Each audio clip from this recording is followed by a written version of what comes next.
সবার মনের ভিতরেই একটা কথা, সেটা হচ্ছে তারেক রহমান কবে আসবেন।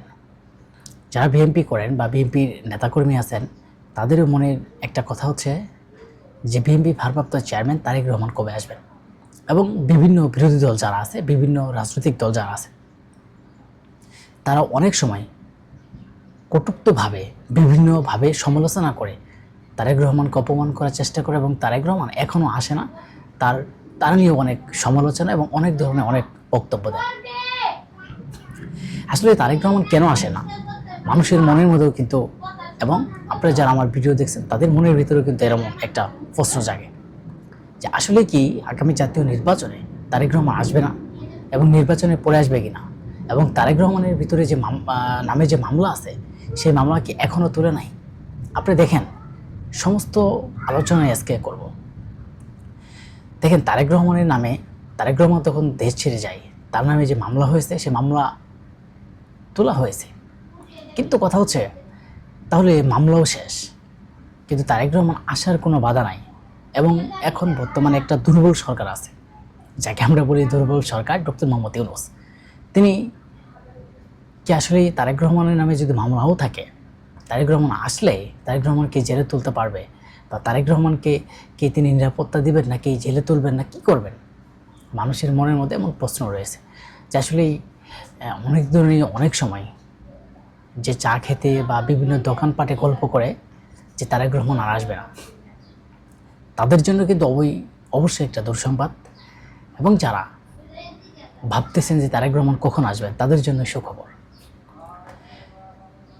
বিএনপি স্থায়ী কমিটির সদস্য সালাউদ্দিন আহমেদ তিনি বলেছেন যে নভেম্বরের লাস্টে, মানে রানিং মাসের লাস্টে এবং ডিসেম্বরের প্রথমেই হইতে পারে 2-3 দিন বা 5 দিন, এর ভিতরেই বিএনপির ভারপ্রাপ্ত চেয়ারম্যান তারেক রহমান বাংলাদেশে আসবেন। এখন বাংলাদেশে যদি তারেক রহমান আসেন, রাজনীতির পরিস্থিতি কী হবে বা বিএনপির জন্য কী হবে? এই যে বিএনপির ভিতরে যে একটা কোন্দল, বিশেষ করে প্রার্থী ঘোষণা করার পরে তারা মানছে না, বিভিন্ন জায়গায় বিভিন্ন ঝামেলা করছে বা বিভিন্ন জায়গায় আন্দোলন সংগ্রাম করছে এবং তাদের প্রার্থী ফিরে পাওয়ার জন্য। এর আগে কিন্তু তারেক রহমান বলছেন যে বিএনপি যদি 300 আসনে যে প্রার্থী, তাদের মধ্যে যে তাদের সহযোগী সংগঠন যে সময় তাদের আন্দোলন সংগ্রামে সহযোগিতা করেছিল, যারা সাথে ছিল, তাদেরকে না দিয়ে তাদেরকে তো মানে নির্বাচনের সুযোগ দিতে হবে। সব মিলিয়ে বিএনপি আসলে 300 থেকে এত আসনে তো তাদের লোক দিতে পারবে না, কারণ তাদের লোক দিলেও সেখানে যারা সহযোগী সংগঠন আছেন তাদেরকেও দিতে হবে। সেই হিসাবে বিএনপির এমনও আসন আছে, একটি আসন থেকে একটির বেশি তো দিতে পারবে না। এমনও অনেক জায়গায় আসন আছে যেগুলোতে দিতেই পারবে না, অন্য দলের মাধ্যমে যাবে। কিন্তু বিএনপি ভারপ্রাপ্ত চেয়ারম্যান আগেই যখন মিটিং করে বলে দিলেন যে আমরা সব আসনেই এভাবে দিতে পারবো না, কিন্তু হয়তো যাদেরকে দিব তাদেরকে বোঝাচ্ছে, সেই বোঝার কারণে তারা সবাই ওখানে মানছে যে যাকে দল থেকে সমর্থন করবে তারাই পাবে। কিন্তু এখন দেখি মানে অনেকেই অনেক ধরনের আন্দোলন সংগ্রাম করছে প্রার্থী পাওয়ার জন্য। কিন্তু কথা হচ্ছে, যদি তারেক রহমান বাংলাদেশে আসেন এবং বাংলাদেশে যদি থাকতেন, তাহলে আমি মনে করি হয়তো এই ঘটনাগুলো ঘটতো না। অনেকেরই মনের মধ্যে প্রশ্ন যে তারেক রহমান যদি বাংলাদেশে থাকতো বা তারেক রহমান যদি বাংলাদেশে আসতো, তাহলে হয়তো এরকম যে এখন যে ঘটনাগুলো ঘটছে সেই ঘটনাগুলো আর ঘটতো না।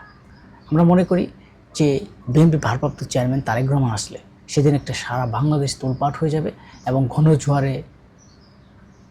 সারা বাংলাদেশে একটা গণজোয়ারে বয়ে যাবে, লক্ষ লক্ষ মানুষ সেখানে জমায়েত হবে।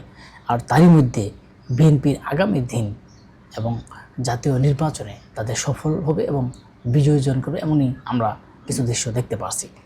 কিন্তু দেখেন, এই যে তারেক রহমান জল্পনা কল্পনা শেষে অলরেডি তিনি বাংলাদেশে আসার জন্য প্রস্তুতি নিচ্ছে। তার গুলশান 196 বাড়ি, সেই বাড়িতে তার যে বাড়ির যে পরিবেশ, সেখানে চতুর্পাশে যে আপনার যে নিরাপত্তা এবং তার জন্য গাড়ি বিভিন্ন কিছু, তার মানে যা যা নিরাপত্তা করার দরকার, এবং তিনি কোথায় থেকে তিনি সবসময় প্রেস ব্রিফিং করবেন এবং কথা বলবেন, সেই জায়গা সহ নিরাপত্তার ব্যবস্থা সব জায়গায় করা হয়েছে। তার নিরাপত্তা উপদেষ্টা বিএনপির চেয়ারপারসনের যে নিরাপত্তা উপদেষ্টা যিনি আছেন তাদেরকে দায়িত্ব দেওয়া হয়েছে এবং তারা সেই জায়গাকে সুন্দর করে এবং সেই নিরাপত্তার ব্যবস্থা করা হচ্ছে।